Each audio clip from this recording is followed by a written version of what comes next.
Ce soir on observe l'amas d'Hercule, le plus bel amas du ciel profond selon moi. Hein. C'est un amas fermé, donc il est très concentré en étoiles, il y a une forte densité, ce qui fait que on se retrouve avec plein d'étoiles au même endroit. C'est super joli, on va le shooter encore une fois avec le petit télescope. On va voir combien de temps on met, on va vous expliquer tout ça.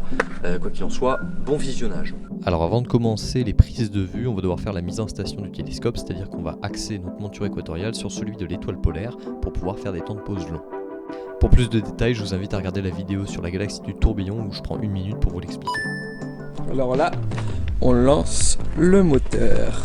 Voilà, donc avec cette petite télécommande qui va faire exploser toute la ville.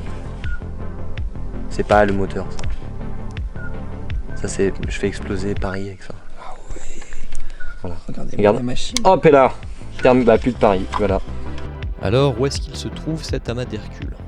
Alors dans la constellation d'Hercule, il y a 2 étoiles qui se démarquent vachement. Au début je pensais que c'était l'épaule d'ailleurs d'Hercule dans la constellation, mais pas du tout. En fait c'est sa jambe, voilà, c'est sa cuisse. Et donc un tout petit peu à droite de cette étoile, on a l'amas d'Hercule qui s'appelle Great Star, Cluster in Hercule. Ok, alors on vient de trouver l'amas d'Hercule. Il était très bien caché aussi. Je sais pas si vous arrivez à le voir, mais voilà, il est là. Je vous mets la photo brute en plus hein, pour que vous puissiez voir. Et là on part du coup sur à peu près une demi-heure de shoot, peut-être un peu moins. Et on vous met le résultat à la fin. En tout cas, très surprenant, il est vachement petit. Je pensais qu'il serait plus gros.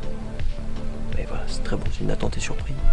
Non, et franchement, on voit bien le nombre d'étoiles qui est quand même assez élevé dans un si petit espace. Ouais. À tout à l'heure.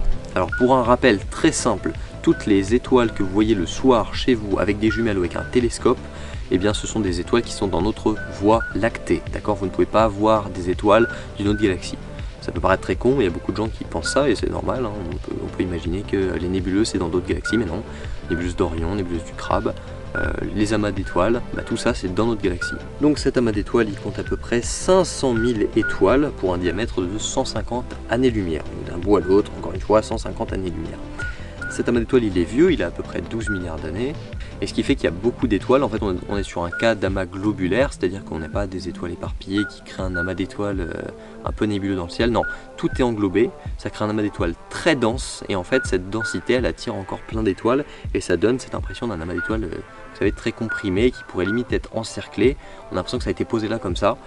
En fait c'est très dense et donc ça attire d'autres étoiles. Alors à ce moment-là de la nuit, on était un petit peu fatigué, donc on n'a pas fait un temps de pause très long, on est resté 15 minutes. Ce qui est bien, c'est qu'il y avait eu trop d'avions qui sont passés devant.